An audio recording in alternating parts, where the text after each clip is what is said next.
The problem with a child being lead poisoned is because it reduces the attention span of the child. It reduces their hand-eye coordination. It reduces the IQ of the children. It actually makes it difficult for them to hear. The combination of these factors make this a child that in result becomes a very aggressive child and a hyperactive children. It's very hard to keep their attention focused for a longer period of time. So these children have difficulty learning, and they are tagged as a hyperactive kids, and this tag follows them through all their school years.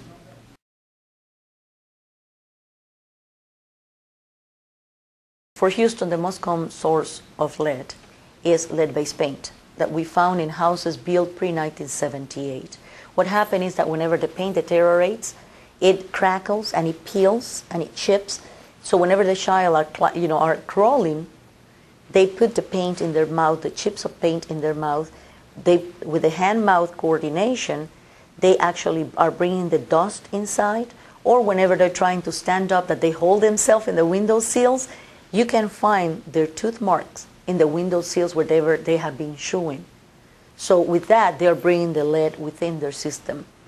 There are other sources of lead: toys, jewelry, folk medicines, pottery, and multiple other ones.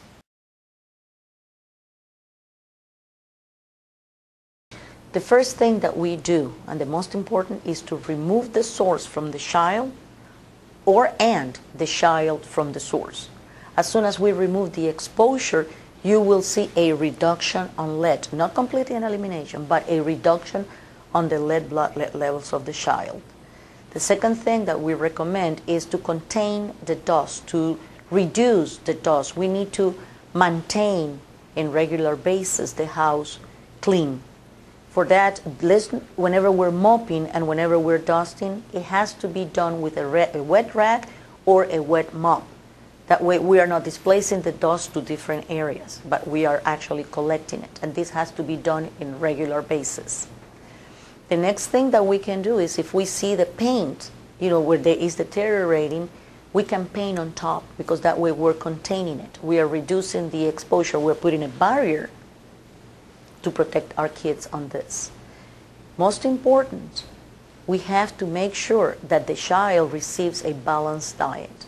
2 items we always enforce, and is the increase of iron and calcium. A body that contains iron and calcium will be absorbing less lead. And of course, you have to visit the doctor, because this is extremely important. If the blood lead level is too high, the doctor may decide to give a treatment to the child, and that treatment needs to be provided under the care of a physician.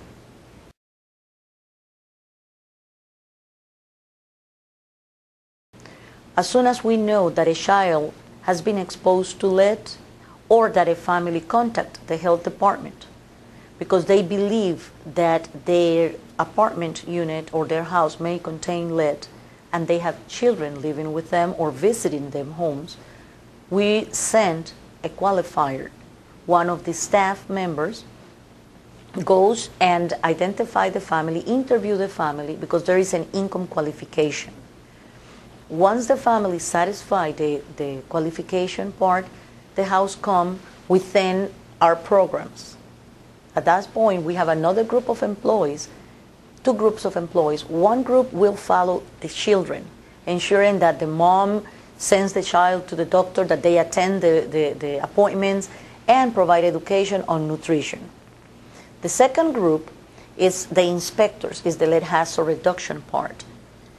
We send an inspector to visit the house. The inspector provides a lead inspection, risk assessment, and healthy home assessment to identify where the hazards are, where the lead is found. The inspector will write the work specifications. The work specifications tell us where is the lead and what are we going to do about that lead.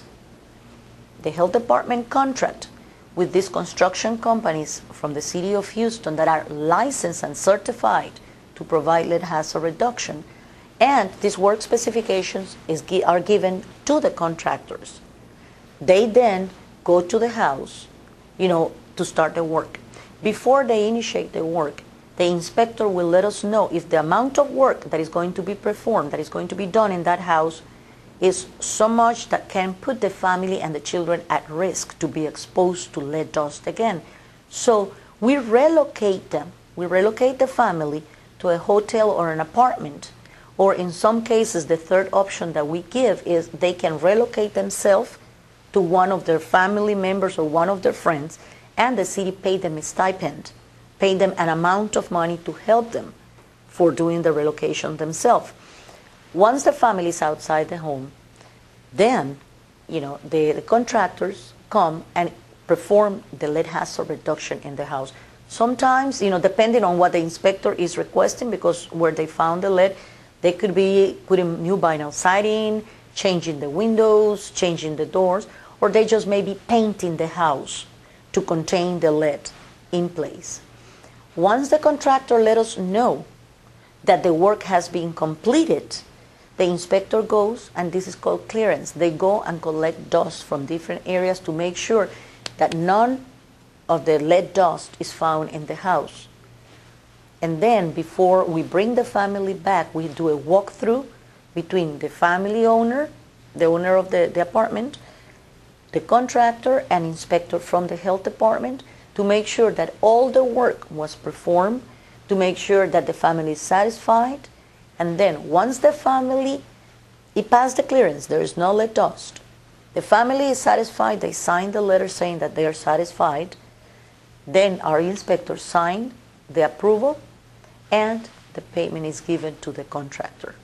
At that point, we have reduced the lead in the environment of the child. We remove the child from the area, from the exposure, and we reduce the exposure. But let me clarify something. In certain circumstances, in certain cases, you don't need to remove the child from their home because the amount of work, will not increase the exposure to the child.